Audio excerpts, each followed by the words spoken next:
ये एक छोटी सी ब्लड वेसल जो आपकी हाथ की नसों द्वारा जाती है, उसके थ्रू हम प्रोस्टेट आर्टरी में जाते हैं। उसके ब्लड सप्लाई को ब्लॉक किया जाता है, जिससे धीरे धीरे उसकी ग्रोथ कम होती है और उस वजह से होने वाले प्रॉब्लम कम होते हैं। हाय, मेरा नाम डॉक्टर कौरभी झाड़े है। मैं वेस्कुलर एंड इंटरवेंशनल रेडियोलॉजिस्ट हूँ पुणे में।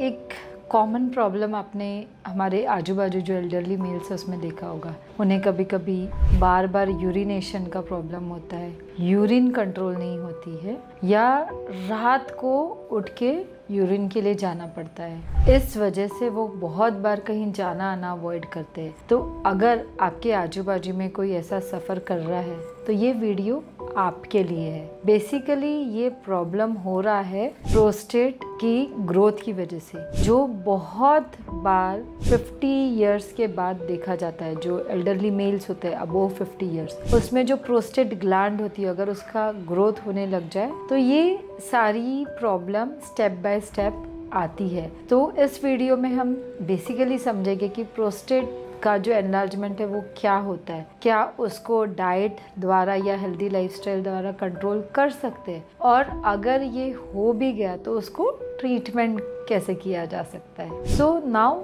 Let's start. What is prostate? Prostate basically ये एक ग्लैंड होती है या ग्रंथि होती है जो यूरिनरी ब्लैडर के नीचे होती है। ये आफ्टर 50 इयर्स के जो मेल्स है उसमें एबनॉर्मली ग्रोथ होना शुरू हो जाती है। उसे मेडिकल टर्मिनोलॉजी में बोलते हैं benign hypertrophy of prostate. Okay, so BHP ये कैंसर नहीं है। इसमें अगर कैंसर की चांसेस है तो हम एक प्रोस्टेट स्पेसिफिक एंटीजन करके टेस्ट करते हैं। अगर ये एबनॉर्मल आता है या इसमें इसका जो नॉर्मल रेंज है उससे ज़्यादा है तो ऐसे सिचुएशन में ये BHP में कैंसर के चांसेस हो सकते हैं। सो अभी हम कैंसर को साइड में रखेंगे, अभी हम सिर्फ BHP के बारे में बात करेंगे क्योंकि ये बहुत कॉमन है। अगर प्रोस्टेट बढ़ती है, साइज बढ़ता है, तो प्रॉब्लम क्या होता है? फ्रीक्वेंट यूरिनेशन, यानी हर बार हर एक घंटे में यूरिन में जाना पड़ता है, और इनकम्प्लीट इवैक्यूएशन, यानी ऐसा लगता है कि यूरिन पूरी हुई नहीं है, तो इसको बोलते हैं इनकम्प्लीट इवैक्यूएशन ऑफ यूरिन। इसके अलावा जब यूरिन यूरिनरी ब्लैडर में हो जाते तो रिपीटेड यूरिनरी ट्रैक इन्फेक्शन, यानी यूरिन की थैली में बार बार इन्फेक्शन होना, और फ्लो इश्यूज, यानी यूरिन कर रहे हैं और फ्लो नहीं आ रहा है। ये सारे प्रॉब्लम्स BHP यानी प्रोस्टेट ग्लैंड की एनलार्जमेंट की वजह से हो सकते हैं, और ये बहुत कॉमन है 50 इयर्स के अबोव मेल्स में। ओके, सो ये लास्ट 1 मिनट में मैंने आपको बहुत डिटेल में समझाई हूँ कि क्या होता है प्रोस्टेट, क्या प्रॉब्लम हो सकते हैं प्रोस्टेट के। What foods to be used to keep your prostate healthy, right? So basically, we all know that healthy food is healthy food and junk food is junk. But कुछ foods के content है जो specifically prostate के लिए ज्यादा अच्छे माने जाते हैं। उसमें से जो टोमेटोज है, then pink guava, watermelon, all this things जो है वो प्रोस्टेट हेल्थ या प्रोस्टेट के टॉक्सिन्स को नलीफाई करने में हेल्प करते हैं। टोमेटो अगर आप ले रहे हैं तो कुक्ड टोमेटो, या you can take tomato soup, this are very good for your prostate health. Then vegetables like cauliflower, cabbage, broccolis, ये vegetables में sulfurin होता है, which is again good for your prostate health. So try to include all these foods in your diet. Green tea, हम सबको पता है green tea में good antioxidants होते हैं, right? So basically हमको antioxidants का जो रोल होता है वो क्या कर रहा है? टॉक्सिन्स को एब्जॉर्ब कर रहा है। तो ग्रीन टी 3 दिन में 3 या 4 बार आप ग्रीन टी ले सकते हैं। So this you can include in your lifestyle.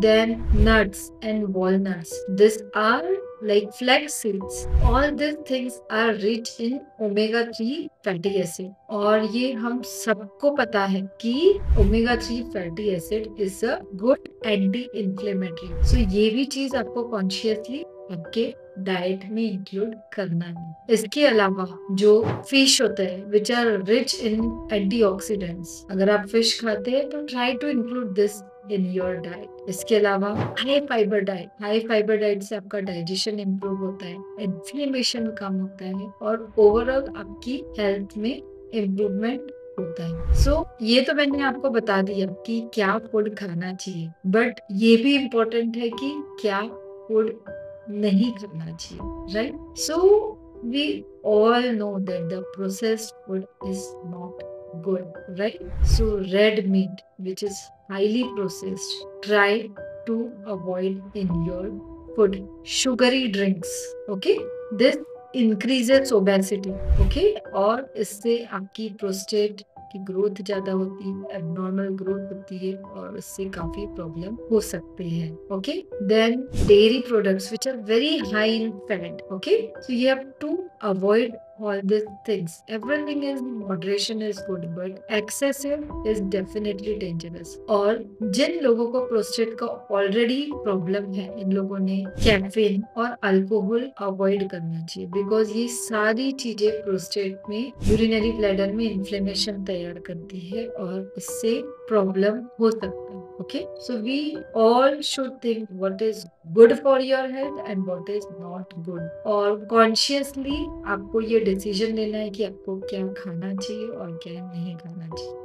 Prostate क्या होता है, उस वजह से प्रॉब्लम क्या क्या हो सकते हैं, क्या लाइफस्टाइल मैनेजमेंट कर सकते हैं, ये सब तो हमने सब समझ लिया। पर अगर किसी को प्रोस्टेट का प्रॉब्लम है तो क्या उसको ट्रीट किया जा सकता है और क्या मेजर सर्जरी ही उसका ट्रीटमेंट है? तो आइए हम समझते हैं कि आज की तारीख में प्रोस्टेट का एडवांस ट्रीटमेंट क्या है। प्रोस्टेटिक आर्टरी एम्बोलाइजेशन ये एक बहुत ही मिनिमली इन्वेसिव तरीके से प्रोस्टेट को ट्रीटमेंट करने का तरीका है। ये एक छोटी सी ब्लड वेसल जो आपकी हाथ की नसों द्वारा जाती है, उसके थ्रू हम प्रोस्टेट आर्टरी में जाते हैं, उसके ब्लड सप्लाई को ब्लॉक किया जाता है, जिससे धीरे धीरे उसकी ग्रोथ कम होती है और उस वजह से होने वाले प्रॉब्लम कम होते हैं। तो बेसिकली प्रोस्टेट का प्रॉब्लम क्यों हो रहा है? उसका साइज बढ़ रहा है, तो हम क्या कर रहे हैं? उसका ग्रोथ रोक रहे हैं, जिससे उसका साइज कम हो जाएगा, उस वजह से उसके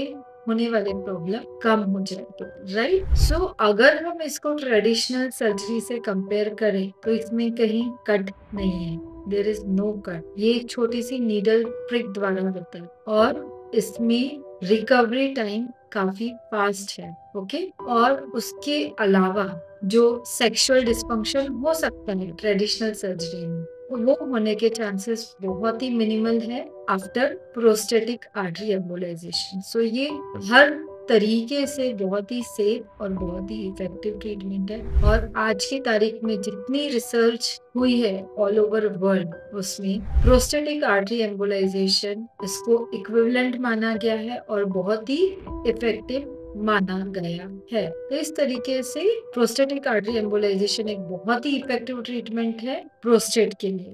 तो अब क्या, अगर आपके आजू बाजू में आप देख रहे हैं आपके एल्डरली जो सफर कर रहे हैं प्रोस्टेट को, बहुत बार मैंने देखे कि वो क्योंकि यूरिन रुक जाते हैं, यूरिन पास नहीं करते, तो वो लोग कैथेटर लगा के घूमते हैं, राइट? ये बहुत ही डिस्कम्फर्टिंग होता है एल्डरली के लिए, बट उनके लिए कुछ ऑप्शन नहीं रह जाता, okay? They don't want to go for surgery, so avoid this. इसे बहुत अच्छे तरीके से ट्रीट किया जाता है, क्वालिटी ऑफ लाइफ काफी इम्प्रूव होती है, क्योंकि उनके मन में, जो एल्डरली के मन में एक डर बना रहता है कि यूरिन हो जाएगी या कंट्रोल नहीं हो पाएगी या बार बार जाना पड़ेगा, इस वजह से वो कहीं बाहर नहीं जाते हैं। रात को उन लोगों की नींद नहीं हो पाती क्योंकि उन्हें बार बार वॉशरूम जाना पड़ता है, बहुत बार उन्हें चलने की तकलीफ होती है तो वो कैथेटर लगवा लेते हैं। ये सारे प्रॉब्लम्स एल्डरलीज में होते हैं बिकॉज ऑफ प्रोस्टेट। अगर आपके आजू बाजू में कोई आपके अंकल, आपके दादाजी, आपके आजूबा जो भी है, अगर आपको दिख रहे हैं वो प्रोस्टेट से सफर होते हुए, तो उन्हें प्लीज ट्रीटमेंट करवाइए। Timely treatment will help from further suffering. अगर ये वीडियो आपको यूजफुल लगा तो नीचे दिए हुए नंबर पे आप मुझे कांटेक्ट कर सकते हैं, और कुछ इन्फॉर्मेशन के लिए सिमिलर आप हमारे चैनल को सब्सक्राइब कर सकते हैं। Thank you.